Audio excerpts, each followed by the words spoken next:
السلام عليكم ورحمة الله وبركاته. اللهم صل وسلم وبارك على سيدنا محمد وعلى آل سيدنا محمد كما صليت على سيدنا إبراهيم وعلى آل سيدنا إبراهيم. النهاردة كده بقى صباح الفل وصباح يوم جديد ونهار جديد، ويا رب يجعله علينا وعليكم سعيد يا رب العالمين. النهاردة كده هنعمل مع بعض شوية توضيبات كده للعيد الكبير وتتبيلات كده جميلة، وكل سنة وانتم طيبين بمناسبة عيد الأضحى المبارك. يا رب يجعله كده علينا وعليكم بالسعد والهنا والفرح في بيوتكم، والخير والبركة تملى بيوتكم كده يا رب العالمين، والنجاح لأولادكم يا رب يا رب يا رب والأولادي. وهقولك كمان في الفيديو ده على شوية تتبيلات كده وتحضيرات للعيد الأضحى المبارك تنفع لولادك، عشان أنا عارفة إن مش كل بيت الولاد اللي فيه أو الأولاد اللي فيه بياكلوا الفتة بتاعة العيد الكبير. وكمان هنحضر مع بعض كده غدا شعبي النهارده ان شاء الله يفتح النفس كده، ومش عشان قشرت بتنجان قدامكم يبقى انا هعمل مسقعه، لا مش هعمل مسقعه. هتشوفوا معايا ان شاء الله انا هعمل ايه. اكل شعبي بقى، بس بصراحه كانت اكله في الجون تفتح النفس. وهنلم كمان مع بعض السجاد كده عشان ان شاء الله باذن الله انزله المغسله يتغسل، لان انا عندي يعني المفروض ان انا اغسله في الشقه وكل حاجه، بس للاسف الراجل اللي عمل لي السيراميك للاسف الشديد السيراميك عندي مش مظبوط خالص. بيدخل لي الميه لو انا استخدمت ميه وخرطوم والكلام دوت، بيدخل لي الميه في جميع اركان الشقه حتى تحت السراير. حتى بصي الاركان اللي يعني اي حاجه هتبوظ هتتبهدل لو انا حتى مثلا تحت السراير في بطاطين في حاجات من اللي هي بعينها تحت السراير، مش هينفع ان انا استخدم ميه نهائي نهائي. فبالتالي قلت لا خلاص بقى، يعني شريط العبد ولا تربيته زي ما بيقولوا، لا لم سجادك بما انه ان هو يعني عايز يتغسل، ونزليه المغسله ومش مشكله بقى، يعني اللي هيدفع فيه ربنا يعيننا عليهم يا رب العالمين. وايه، وقلت نريح دماغنا بقى، لان انا عشان اغسله في الشقه لازم ان انا اقعد الملم بقى الميه من كل اركان الشقه، وده طبعا مش هينفع، ده بالاضافه للحاجات اللي تحت السراير اللي ممكن تبوظ معايا. هنا كده بتعملي ايه يا دودي؟ انا يوميات دودي للي ما يعرفش يا جماعه، ودي قناتي انا دودي، ودي قناه يوميات دودي. و شكرا لكل اخت حبيبه قلبي بتحط لي اللايك، بتكتب لي كومنت كده يفرحني ويسعدني. ربنا يسعد قلبك ويفرحك زي ما بتفرحيني بكومنتك الجميل واللايك بتاعك الجميل على الفيديو، وكل اخت بتعمل لي شير للفيديو. ربنا يجازيكم كل خير ويسعدكم ويفرحكم بولادكم يا رب العالمين. بتعملي ايه هنا بقى يا دودي؟ ولكل اخت جديده معلش يا جماعه، ولكل اخت جديده نورت القناه وداست على اشتراك وزر الجرس عشان يوصلها مني كل اشعار وكل فيديو جديد بنزله، نورتم ووجودكم معايا على راسي من فوق وشرف ليا. ده كده فص توم مفروم، ملح وفلفل اسود وبابريكا او شطه وخل وملح. ونزلت كده بنص كيلو لحمه شاورما متقطعه شاورما من عند الجزار اللي هي الشرايح الرفيعه، وتبلت تتبيله كده من تتبيلات العيد الجميله للولاد، عشان مش كل بيت زي ما بقول لكم، مش عشان هو عيد لحمه وفته يبقى احنا هنجبر ولادنا ان هم ياكلوا حاجه هم ما بيحبوهاش. اللحمه والفته دي لو احنا بنحبها ممكن ولادنا ما بيحبوهاش وما بياكلوهاش، طب هنعمل ايه؟ فبضطر ان انا اجيب كده حاجه مخصوص ليهم. اقتربت بيفرحوا بقى بسندوتشات الشاورما ديت زي ما بتجيبيها بالعيش السوري، لا احنا بنعملها في البيت. ودي كده كمان تتبيلة شاورما فراخ، برضو نفس التتبيلة بتوم وبابريكا وكاري وكركم. والأحمر دوت كان بابريكا وتوم، وبرضو معلقه خل وملح، وزي ما انتم شايفين كده. وطبعا العنصر الاساسي اللي انا نسيت اقول لكم عليه في شاورمه اللحمه وشاورمه الفراخ هو الزيت. حوالي ربع كوبايه زيت كده يا جماعه بتضيفيهم مع التتبيله دي، وفصين توم مفرومين زي ما حضرتك شايفه كده. برضو بعملها لهم، ومعلقه كاتشب بقى ومعلقه مستردة كده. وظبطي التظابيط عشان اهم من الشغل ايه؟ ظبط الشغل. وهننزل بقى هقطع كده معايا صدر فراخ بانيه، هقطعه كده شرايح كده بالمقص، اسهل تقطيعه يا جماعه مش بالسكينه، بالمقص بتطلع معاكي شرايح رفيعه وتحفه جدا. وطبعا هظبط الملح بتاعي للتتبيله، وكده بقت التتبيله معايا تمام التمام. هبتدي بقى امسك الفراخ اقطعها كده شرايح رفيعه زي ما انتم شايفين كده بالمقص، وبعد كده هنزل في التتبيله بتاعتي بالفراخ. وطبعا الفراخ دي مغسوله ومتصفيه كويس جدا جدا جدا ومنقوعه في خل لا خل، لا سوري يا جماعه، الفراخ ما بتتغسلش بخل لانها بتزود الزفاره. بليمون وملح ودقيق، وظبطت التظابيط زي ما انتم شايفين كده. وهنزل بقى بالفراخ بتاعتي ما فيهاش ولا نقطه ميه، وحطيتها كده وبقت معايا تتبيله شاورما فراخ تحفه جدا جدا جدا. برضو ده منيو من اكلات عيد الاضحى الكبير ان شاء الله. زي ما انتم شايفين كده، يعني بحب اعمل لولادي اللي هم بيرتاحوا فيه وبيحبوه، لكن مش عشان هو عيد فتة ان انا اجبر ولادي لو هم ما بياكلوش الفتة لا انا هعمل فتة، لا مش هينفع يا جماعة. برضو لازما زي ما انت هترضي نفسك ترضي ايه اولادك. وطبعا بالنسبة للناس اللي بتحب تفطر فتة وتعمل فتة في العيد، اعملي يا حبيبة قلبي، ما بقولكيش ما تعمليش، بس برضو لو ولادك ما بياكلوهاش زي عندي كده في بيتي، لا اعملي لهم هم حاجة مخصصة ليهم. يعني نص كيلو اللحمة او الشاورما فراخ او اللحمة شاورمة لحمة ممكن ياكلوا فيها يومين. مش قصة خالص الموضوع، قد ما ان انتي بتراضي ولادك وبتبسطيهم بالحاجة اللي بيحبوا ياكلوها. انا مش هفرح لما اعمل الفتة وانبسط انا واكل انا وولادي ما بيحبوهاش. طب انا هعمل ايه؟ مش هجبرهم، مش هغصبهم عليها، مش هينفع ان انا اغصبهم عليها واقول لهم هو ده الاكل اللي موجود، لا مش هينفع.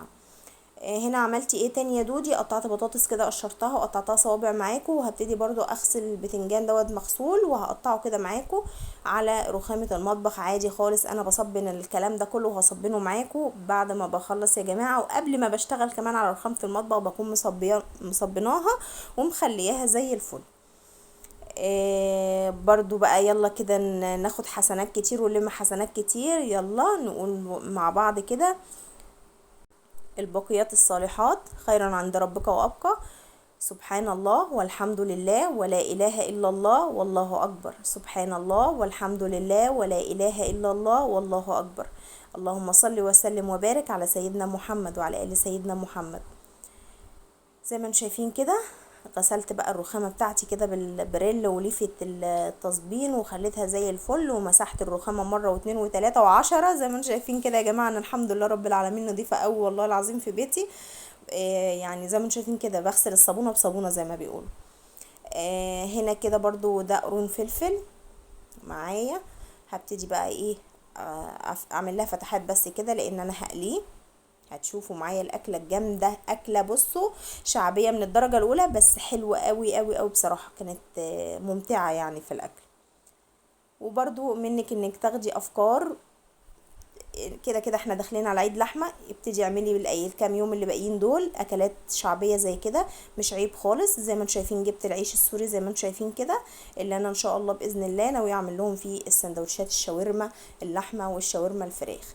جهزي بيتك وظبطي امور دنيتك كده بحيث ان انت يبقى عندك كذا حاجة في العيد، ما تحتاجيش للنزول بقى وتفضلي تقولي انا ما عنديش عيش، لا انا ما عنديش، نسيت اجيب بيض، نسيت اجيب جبنة للفطار. انتوا عارفين محلات الفول والطعمية يا جماعة المطاعم بتبقى قافلة، فاعملي حساب من دلوقتي ان انت يكون عندك مثلا كيس فول تدمسيه، شوية بطاطس. البطاطس بصوا يا مرخصها دلوقتي بسم الله ما شاء الله، الكيلو ب8 جنيه، يعني كيلو وربع ب10 والكيلو ونص ب10. يعني تجيبي وبصي كده يعني ما شاء الله كوسيتين كده حمريهم واقليهم زي ما انت شايفة كده، وبتنجان وقرنين فلفل حامي. بصوا الاكلة عاملة ازاي بتتحدث عن نفسها، حاجة كده وهم الوهم والله العظيم. والكوسة المقلية دي تحفة جدا ومفيدة جدا جدا يا جماعة. حاولوا كده تشكلوا في الاكل وتنوعوا في الاكل، بصراحة هيعجبكم جدا والله. وده كمان كنت عاملة فول بالزيت الحار، لا يا ربي بالسمنة البلدي، هحط على وشه سمنة بلدي دلوقتي. عملت كده طبقين فول، انا تعبت من الكلام فقلت اخد ريست شوية واريحكم من الصداع اللي انا عاملاه لكم يا جماعة. واذا كنتي معايا في الفيديو لحد هنا ما تنسيش كده تصلي على النبي في التعليقات وتكتبي لي كده كومنت يسعدني ويفرح قلبي. الهي يسعدك ويفرح قلبك يا رب ويكرر عينك باولادك وتشوفيهم احسن الناس يا رب العالمين، و... ويجعلكم كده مستورين في بيوتكم وفي دنيتكم دنيا واخره يا رب العالمين. زي ما انتم شايفين كده هحط بقى على وش اطباق الفول الجميله دي مكعب كده سمنة بلدي كنت انا مسيحاها. فنرجع بقى لمرجوعنا الجميل وكلامنا الجميل اللي انا بقوله لك، انك يعني تظبطي امور دنيتك كده، تخلي عندك في التلاجة 10 بيضات، حتة جبنة كده براميلي، او حتة جبنة قريش للي بيحبوا نص كيلو جبنة قريش، طماطم، خيار، فلفل. اساسيات التلاجة يا جماعة، اساسيات التلاجة اللي هو انت تصحي الصبح مثلا او مدمسة شوية فول. على فكرة الطعمية دي يا جماعة انا حاشياها جبنة، هتشوفوها دلوقتي، تحفة تحفة، جربوها. حاجة كده وهم، بجيب الطعمية وبقوم جاية عاملاها كده وانا بدورها كده على ايدي، واحط فيها مكعب الجبنة، واقوم قافلة عليها بالطعمية ومنزلاها في زيت سخن زي ما انتم شايفين. وبقوم جايباها دلوقتي، انا هفتحها لكم عشان اوريكم الجبنة بسم الله ما شاء الله جواها. عارفين كده بتبظ وتلظ كده من الحلاوة. حاجة كده اللهم بارك، حلوة وجرجير بقى. وبصوا الأكلة بتتحدث. مش لازم أعمل مسقعة عشان يبقى أكل، مش لازم أعمل مسقعة عشان يبقى أكلة شعبية، مش لازم أعمل شوية فول وكده هم دول الأكلة الشعبية. لا، على فكرة بطاطسيتين على كوسيتين على قرنين فلفل على ربطتين جرجير على حتة جبنة شوية فول، بقى عندي أحلى أكل، ينفع غدا وينفع فطار وينفع عشاء. ما شاء الله اللهم بارك، حاجة كده حلوة حلوة حلوة بصراحة، وأكلت وشبعت وبسم الله ما شاء الله كانت تحفة جدا. شايفين بقى الجبنة عاملة ازاي جواها، جوه الطعمية سايحة بسم الله ما شاء الله، حاجة كده وطعمها وهم. وهنا كده العلبة اللي قدامكم دي فيها ليمون، انا عاملاه بطريقة كده يعني هرساه وفرماه وعاملاه على النار بطريقة زي انك تغمسي منه كده باللقمة، بدل ما تاخدي الليمونية وحد ياكل قطعة والتاني لأ ويرمي بقية الليمونة. لأ، انا فرماه كده وعاملاه بشوية زيت، وكان طعمه حلو جدا، بنغمس بيه بقى باللقمة كده وبيبقى طعمه جميل، وبشيل الباقي في التلاجة. هنا بقى شوية فاكهة كده من بتوع الشتاء، قلت اجيبهم لكم معايا وانا بغسلهم بقى كده واظبطهم. ذكريات الشتاء يا جماعة قلت افكركم بيها. شوية برتقان على شوية سفندي على شوية فراولة، حاجة كده اللهم بارك تفتح النفس. آه، زي ما انتم شايفين كده غسلت الحاجة وخليتها زي الفل يا جماعة. زي ما انتم شايفين بغسل البرتقان وبغسل السفندي، لا طبعا ما بحطوش كده واسحب منه واقول ده القشره بتتقشر وبتترمي. طب ما هو مكان السكينه اللي انا بقشر بيها دي، ما هو هيجي على لحم البرتقانه ولحم السفندي، وهيبقى طبعا كده مش نظيف. طب وليه انا بغسل كل حاجه واسيبها تنشف على رخامه المطبخ وبنسحب منها نقشر؟ حتى انت وانت بتمسكي السفندية او البرتقانية بتبقي حاجة كده ولا حاسة برملة في ايدك ولا ترابة ولا اي حاجة، بتبقى نظيفة وبتبرق من النظافة. وهنا كده نشرت معاكم شوية هدوم كده، والشموسة كده طبعا نقحاني في الحر والشمس، يعني شوية هدوم كده فواتح، فقلت ايه نشرتهم. وطبعا الناحية التانية كانت ملايات سرير ودفايات وحاجات زي كده. وزي ما انتم شايفين كده بوريكم السما بقى والالوان الساطعة الجميلة، سبحان الله سبحان الله سبحان الله. سبحوا وهللوا وكبروا في الأيام العظيمة العشر من ذو الحجة.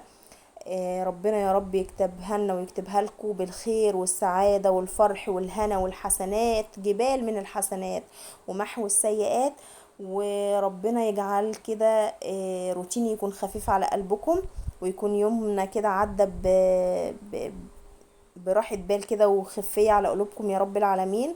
واذا عجبك الفيديو ووصلتي معايا لحد هنا، ما تنسيش تحطي لاختك دودي اللايك والتعليق الكومنت الحلو كده منك، وتعالي بقى نشرب القهوة مع بعض ونختم يومنا بالسلام عليكم ورحمة الله وبركاته. كنتم مع دودي، واستنوني في فيديو جديد وروتين جديد ونهار جديد، وربنا يجعله علينا وعليكم سعيد يا رب العالمين. مع ألف مليون سلامة، هتوحشوني حبايب قلبي، وانتظروني في فيديو جديد بإذن الله. مع السلامة. ما تنسيش بقى تحطي لاختك لايك لايك لايك لايك، فجروا الفيديو لايكات يا جماعة.